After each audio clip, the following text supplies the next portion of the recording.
ยายเอ้ยค่อยเป็นคุณแม่เลี้ยงเดียวส่งลูกเรียนเนาะ2 คนเรียนจนจบตอนนี้ลูกสาวก็ทำงานแล้ว3-4 เดือนลูกชายนี่ก็เป็นปีแล้วนะ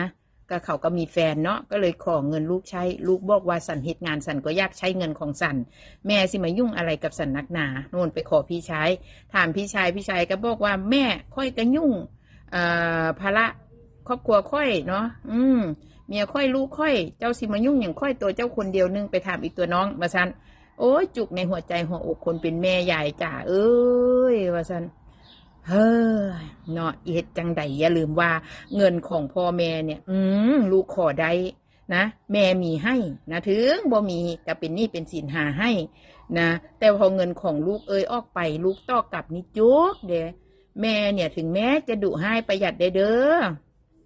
น้องแม่บ่มีเด้อแต่ก็ดิ้นรนหาให้ลูกหลายๆคนมักว่าแม่ชอบบ่นเวลาหนูขอเงินแต่สุดท้ายแล้วแม่ก็หาให้แล้วมาย้อนนึกเด็กๆสมัยนี้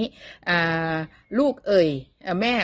ขอเงินลูกเนี่ยแล้วคำพูดลูกตอบกลับเนี่ยนะมันเจ็บปวดในหัวใจ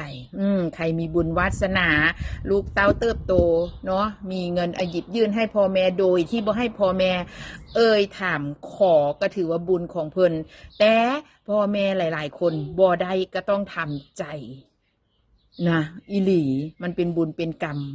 มันยากแล้วเฮาเป็นแม่โดนลูกต้อกลับมันเจ็บหัวใจแล้วเฮาสิมาอ้างคำว่าเอาแม่แย่จริงๆแม่ทรงพวกเธอ2 คนก็หวังพึ่งเนาะเป็นหนี้เป็นสินแม่ก็ลากมาคนเดียวณขณะนี้โตจบแล้วโตมีงานทำแล้วก็ซอยเบาแรงแม่ได้แม่เฮาก็มีสิทธิ์ได้เว้าแค่นี้แต่ถ้าเขาเฮ็ดให้บ่เฮ็ดให้บ่หยิบยื่นซอยเหลือก็ต้องดิ้นรนไปด้วยน้ำตาของเจ้าของนี่คือความจริงนะคะมันเป็นบุญมันเป็นวาสนาเนาะเกี่ยวกับคำว่าลูกนะคะจริงๆหลายคนตอบกลับไม่ได้ขอมาเลี้ยงไม่ได้อยากเป็นลูกของแม่นะทั้งที่เราก็ไม่รู้หรอกว่าใครจะมาเกิดกับเราเนาะแต่แม่ก็เลี้ยงดูฟูมฟักจนมีอนาคตมีงานมีการทำนะคะแต่จิตสำนึกของเด็กพอเติบโตขึ้นมาพอเขาเรียกว่ามีรายได้มีชีวิตเป็นของตัวเองตัดสินใจเองแล้วเขากลับใช้คำว่ามันเป็นหน้าที่ของแม่ที่ต้องเลี้ยงดูไม่ใช่หน้าที่ลูกของไม่ใช่หน้าที่ของลูกที่ต้องมาทดแทนมันก็เป็นคนๆไปพี่น้องคะถ้าเจอแบบนี้ก็ต้องทำใจเข้มแข็งรักษากายใจก็หวังว่านะแรงอธิษฐานแรงบันดาลอย่าไปแซงดาลูกก็หวังว่า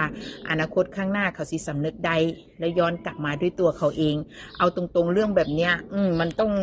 ขึ้นด้วยจิตสำนึกของเด็กน้อยเองด้วยนะเราก็ได้แค่จูนใจให้แนวทางหรือว่าเกินกาวแต่ถ้าเขาบ่เดินตามทางเขาก็ถือว่าสดใสกรรมผ่านพ้นไปพอเขาสร้างเขามาให้ชีวิตเขาอยู่รอดถ้าเรียนแล้วทำงานแล้วบอกกลับมาเป็นภาระให้กับเขาก็ดีแล้วเพราะลูกบางคนทรงเรียนจบปริญญาสุดท้ายงานบ่เฮ็ดกลับมานอนให้พ่อแม่เลี้ยงยันเท่านะก็มีให้คิดสั่งสั้นเนาะปล่อยไปแม่รักษากายใจเจ้าของมีทุกรูปแบบทุกกรณีเว้ายากเรื่องแบบนี้